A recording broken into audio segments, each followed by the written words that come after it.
Hello anime lovers, स्वागत है आपका एनिमे एक्सपर्ट चैनल पर। और आज हम देखेंगे डैंडा डैन के एपिसोड नंबर 2 को, और इसके पिछले एपिसोड की लिंक आपको डिस्क्रिप्शन में मिल जाएगी। तो चलिए जानते हैं इसकी आगे की कहानी को एपिसोड नंबर 2 के साथ। पिछले एपिसोड में हमने देखा कि मोमो और ओकारुन का सामना भूत और एलियन के साथ होता है। हमने देखा कि मोमो को 3 एलियन किडनैप कर लेते हैं और उसके साथ इंटरकोर्स करने की कोशिश करते हैं ताकि वो भी इंसानों की तरह रिप्रोड्यूस करना सीख जाए। वहीं ओकारुन के पीछे टर्बो ग्रैनी नाम की भूत लग जाती है, फिर उस पे कर्स लगा देती है और उसके गोटे भी चुरा के ले जाती है। और मोमो भी अपने अंदर की स्पिरिचुअल पावर को अनलॉक कर लेती है। मोमो और ओकारुन जैसे तैसे इनसे बचते हैं और उस यूएफओ से बाहर निकलते हैं। और मोमो को पता चलता है कि ओकारुन का असली नाम केन टाकाकुरा है, जो कि मोमो के फेवरेट एक्टर का भी नाम है, जिसकी मोमो बहुत बड़ी दीवानी है। मोमो मना करती है और बोलती है कि तुम्हारा नाम केन टाकाकुरा नहीं हो सकता है। और ओकारुन कहता है कि मानो या ना मानो पर मेरा यही नाम है। और मोमो अब अपने कान बंद कर लेती है, जिससे ओकारुन पर ग्रैनी का कर्ज बढ़ने लगता है। और ग्रैनी बन के मोमो से कहता है कि मुझे अपना केला खिला दो।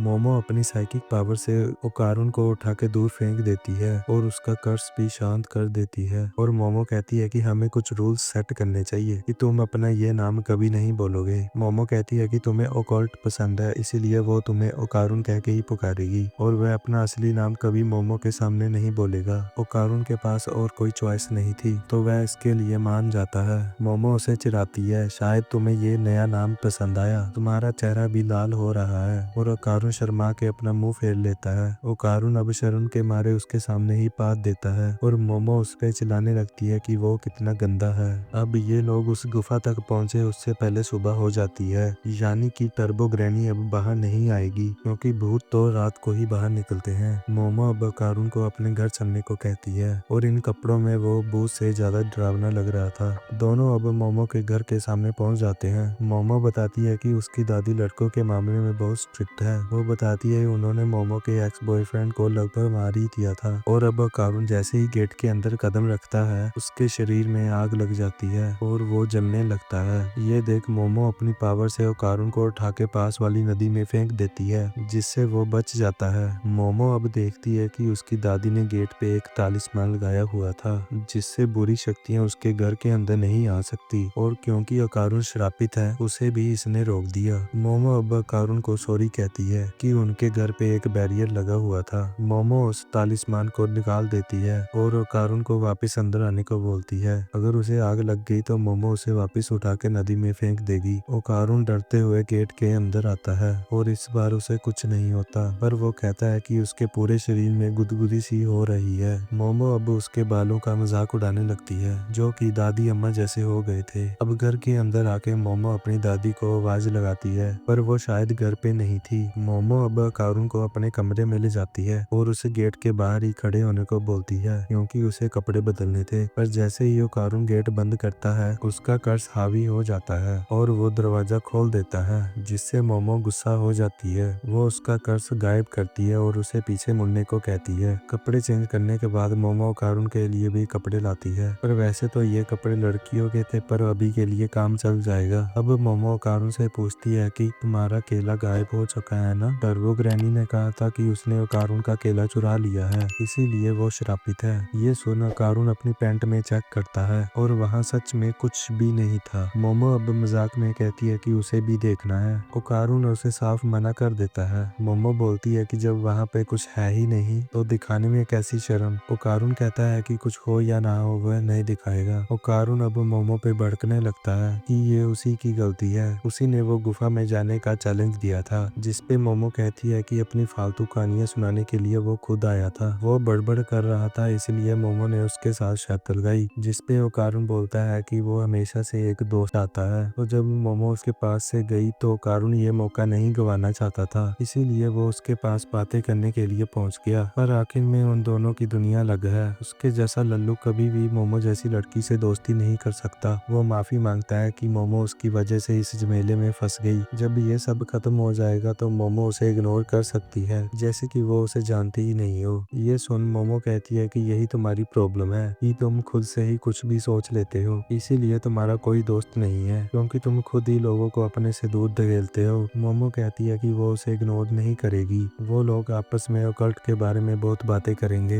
ये सुनो कारुन की आंखों में आंसू आ जाते हैं। मोमो से कहती है कि वो कुछ बोले, जिस पर वो कारुन कहता है कि तुम कितनी बदसूरत हो कि सामने वाले के मुंह पे बेइज्जती कर देती हो। ये सुन मोमो भड़क जाती है और उससे लड़ने लगती है। तभी इनके घर की घंटी बज जाती है और कारुन कहता है कि तुम्हारी दादी घर आ गई। मोमो कहती है कि उसने ये घंटी पहली बार सुनी है। उसकी दादी ने बताया था कि उनके घर में 2 घंटियां हैं, एक इंसान के लिए, एक बुरी आत्माओं के लिए। क्योंकि मोमो ने वो तालिस्मान मेन गेट से निकाल दिया था तो कोई भूत उनके घर तक आ गया है। अब वो कारुन बोलता है कि अब वह क्या करें, जिस पे मोमो बोलती है कि वह इस तालिस्मान को वापस लगा देगी जिससे ये भूत जल जाएगा, जैसे वो कारुन जलने लगा था। वो कारुन बोलता है कि ऐसे तो मैं भी जल जाऊंगा। मोमो कहती है कि तुम कुछ देर के लिए गेट से बाहर चले जाना। ये दोनों पीछे के रास्ते से घर से बाहर निकलते हैं और देखते हैं कि बाहर काले बादल छा गए थे, जैसे कि रात हो गई हो, और घर के चारों तरफ एक दीवार सी बन जाती है, यानी कि ये दोनों घर से बाहर नहीं जा सकते। और मेन गेट भी दीवार के अंदर सील हो गया था और यहाँ काला धुआं फैल रहा था,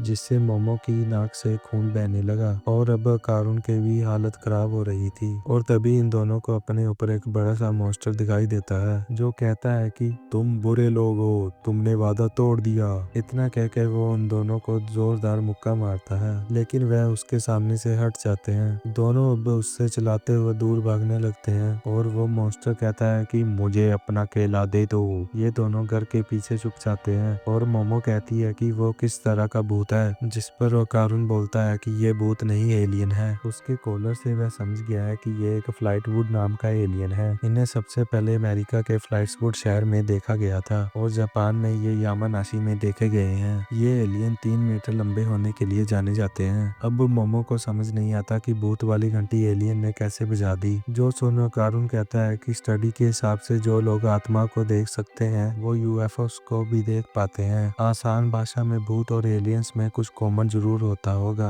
मोमो कहती है कि ये एलियन उन कल वाले एलियंस का दोस्त है क्या? अगर इन्होंने जल्दी कुछ नहीं किया तो ये लोग इस काले धुएं से ही मर जाएंगे जो कि वो एलियन निकाल रहा था। मोमो अपनी साइकिक पावर का यूज नहीं कर सकती क्योंकि वो कारुन के कर्ज को दबाए हुए है। वो कारुन अब मोमो को कहता है कि कर्ज को आजाद कर दो, मैं उस एलियन से लड़ूंगा। मोमो कहती है कि तुम्हें अचानक क्या हो गया, जिस पे वो कारुन बोलता है कि मुझे एलियन से डर नहीं लगता, मोमो को बस उसका फिजिकल कर्ज आजाद करना है जिससे वो कारुन का मानसिक संतुलन बना रहे। एलियन अब उन्हें ढूंढ लेता है और उन्हें फिर से भागना पड़ता है। मोमो कहती है कि वह उसकी पावर को इतने अच्छे से कंट्रोल नहीं कर सकती और कारुन कहता है कि उसे ट्राई करना होगा। मोमो अब उसकी बात मान जाती है और मोमो ग्रैनी वाले कर्ज में ट्रांसफॉर्म होने लगता है। तभी एलियन इन पे एक बड़ा सा अटैक करता है, लेकिन अब वो कारुन कर्ज में ट्रांसफॉर्म हो चुका था और वो मोमो को उठा के अटैक से दूर ले जाता है। और अब कारुन पूरा ही बदल जाता है और किसी एनिमे के हीरो की तरह बात करने लगता है कि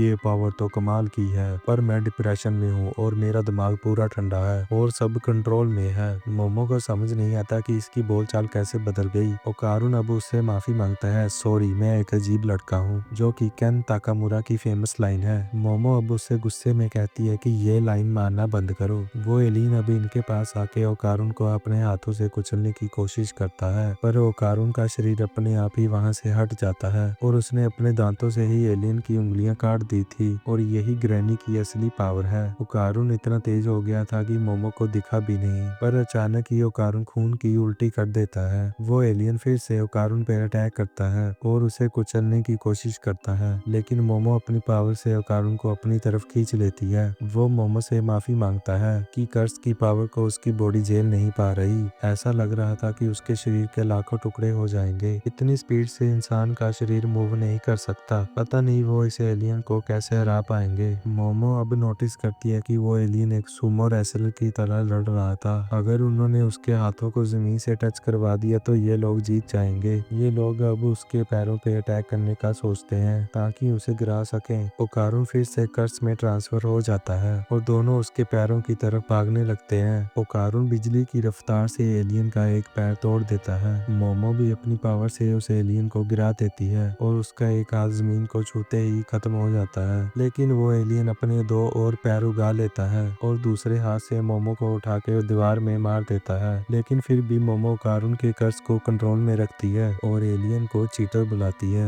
वो एलियन अब बार बार मोमो को मारने लगता है, जिससे ओकारुन ओकारुन को उसकी चिंता होने लगती है। वो मोमो से भीख मांगता है कि वो उसका कर्ज आजाद कर दे, वरना वो मर जाएगी। अब तक एलियन ने दीवार में काफी गहरा छेद कर दिया था। असल में ये मोमो का प्लान था। टेक्निकली वो अब मेन गेट के बाहर है। मोमो अब ओकारुन को अपने साथ गड्ढे में खींच लेती है और फिर उस तालिस्मान को वापस गेट पे लगा देती है, जिससे वो एलियन जल के खत्म हो जाता है। ये दोनों अब वापस असली दुनिया में आ गए थे और सब नॉर्मल हो गया था। दोनों अब चैन की सांस लेते हैं, लेकिन अभी भी ओकारुन का कर्ज मोमो के बिना कंट्रोल में नहीं रहता। मोमो नोटिस करती है कि ओकारुन का हेयर स्टाइल भी थोड़ा चेंज हो गया था। अब काफी थकने की वजह से मोमो बेहोश हो जाती है और उसके बेहोश होते ही अब ओकारुन का कर्ज उस पे हावी हो जाता है और अब वह पूरी तरह से टर्बो ग्रैनी में ट्रांसफॉर्म हो जाता है। और ये एपिसोड यहीं पे एंड हो जाता है। तो दोस्तों, लकड़ी वाले एलियन से तो ये बच गई, लेकिन मोमो को अब टर्बो ग्रैनी से कौन बचाएगा? मोमो की दादी कहाँ पे है? क्या ओकारुन को उसका केला वापस मिलेगा? जानने के लिए अगला एपिसोड बिल्कुल भी मिस ना करें।